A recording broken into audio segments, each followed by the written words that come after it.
everyone. The iPhone SE3 ended up eventually coming out, so let's go and compare it against the iPhone 6 and see which specific iPhone you should go and buy now. Obviously, the iPhone SE3 is the better iPhone, but how much better is it? Let's go and check it out. Now, if you want to pick up some iPhones I would recommend this year, links are down in the description. You can get them from there and help support the channel at the same time. Now, side by side, you can actually tell they look almost exactly the same on the front. In fact, if I change the wallpaper to something newer on my iPhone 6, you probably wouldn't be able to tell the difference. The iPhone 6 on the front had a 4.7-inch IPS panel, and it wasn't a bad panel. They pretty much had the same exact thing going on for the most part. You do have True Tone on the iPhone SE3, but the iPhone 6 panel at that time was a pretty big redesign. I mean, it was a bigger phone. It had a bigger screen as well, which is really cool. But other than that, I mean, it is a pretty dated design. This panel isn't ugly, but the bezel around it, as I mentioned before, is quite outdated. And you also have Touch ID 1 on the front versus something like Touch ID 2 and an updated processor on the iPhone SE3. Now on the SE3, you had the same exact panel like I mentioned, 4.7-inch IPS panel, but you are getting things like True Tone, which is really cool. So you can go ahead and enable True Tone if you want to. I like it. I think it warms the display, and I do think that's actually a pretty big difference between the two. You can actually kind of see some differences there. You do have the same amount of bezel around it though, so unfortunately, even if the display was the best display in the world, it does have a lot of bezel, making this phone feel and look so much older. This came out in 2014. This is an 8 years newer of a phone, and it still looks the same, which is so crazy. But looks can be deceiving in terms of the thickness. Pretty much the same exact thing. I think the iPhone SE3 is a little bit thicker, but not that big of a deal. But you can tell that on the back, the iPhone SE3 has a full-on glass back, where the iPhone 6 has a aluminum back. And it's so weird looking at these phones. I'm so used to this design, and I was like, oh, if they put a glass back on this, how would it look?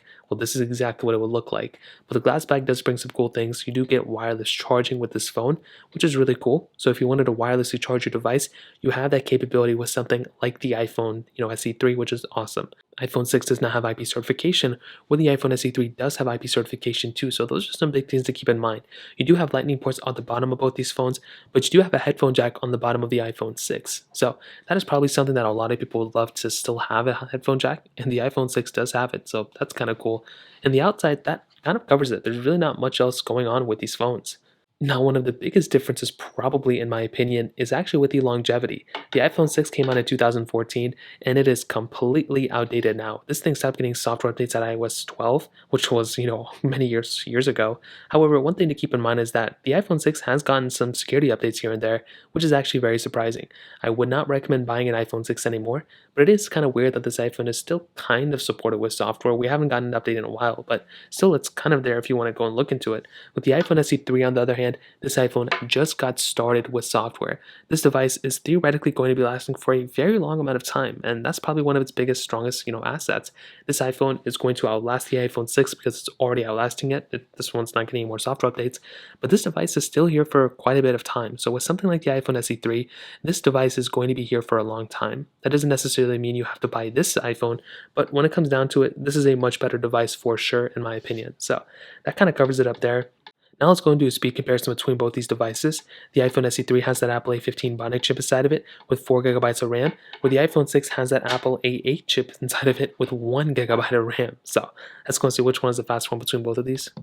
Okay, there we go. Hopefully we can turn up the brightness here a little bit, and let's get into it. All the apps are clear on the background. iPhone SE3 is here, iPhone 6 is here, so let's get into it. Phone calls 3, 2, 1. And the iPhone SE3 is substantially faster already. Music 3, 2, 1. They are on different applications by quite a bit of time. But I mean, I guess the iPhone 6 was faster there, even though it didn't really count. App Store 3, 2, 1. And the iPhone SE3 was substantially faster than the iPhone 6. So we're already seeing some really big differences. Scrolling through, you can even see here that the iPhone SE3 is so much smoother to scroll through than something like the iPhone 6. Scrolling out of there, let's go and get into Mail 3, 2, 1. SE3 was substantially faster. Calendar 3, 2, 1. Yep, faster. Actually, I don't know. Camera 3, 2, 1. And I think the iPhone SE3 was faster to load into the elements of the page rather than the iPhone 6. Hopping out of there, let's go and get into Clock 3, 2, 1. And again, the iPhone SE3, even on an app like Clock, is faster on the iPhone SE3. I do have the settings page here, 3, 2, 1. And again, iPhone SE3 is faster. iPhone 6 a little bit behind, nothing crazy, but something to keep in mind too. Hopping out of this one. As always, we have a bunch of these third-party apps between both, which are on separate pages. I don't know why. So let's get into it. Facebook 3, 2, 1. And SE3 is faster. iPhone 6, noticeably behind there. Twitter 3, 2, 1. And again, the iPhone SE3 is faster. The iPhone 6 took a long time, and this is just on the splash screen. This isn't even actually on like the full-on page, which is even crazier. Let's do Instagram 3, 2, 1, and the SE3 is faster. The iPhone 6 took a long time. It's expected. Snapchat 3, 2, 1. Again, SE3 is much faster than the iPhone 6. That took a long time on that phone. Hopping out of there, let's go into Netflix 3, 2, 1. And the fact that this was a flagship at one point is so insane to me. It's crazy to see how much improvements we've gotten for these type of layouts of these devices. So this one took a long time I don't know why it's still scrolling. Okay, whatever. Let's go and hop out of that one. We can do the original Temple Run 3, 2, 1.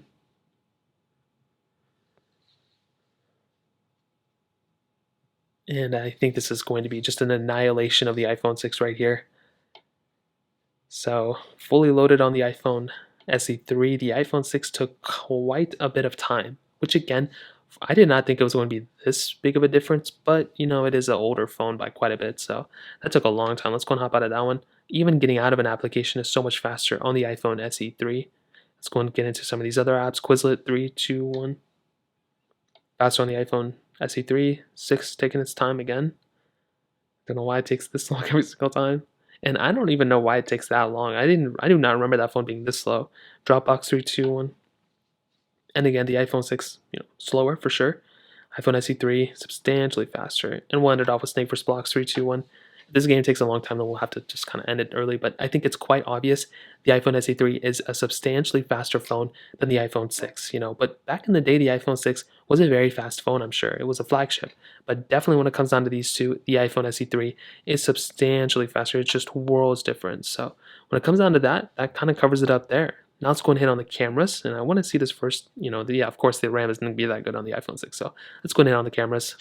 Now on the back, you do have single camera setups on both, but like I mentioned, they couldn't be more different. You do have the ability of doing 4K at 60 on the back of the iPhone SE3, only 1080p on the back of the iPhone 6, so that's kind of a big thing. But they are, essentially the same type of camera, but it's a much better camera setup on the iPhone SE3 for sure.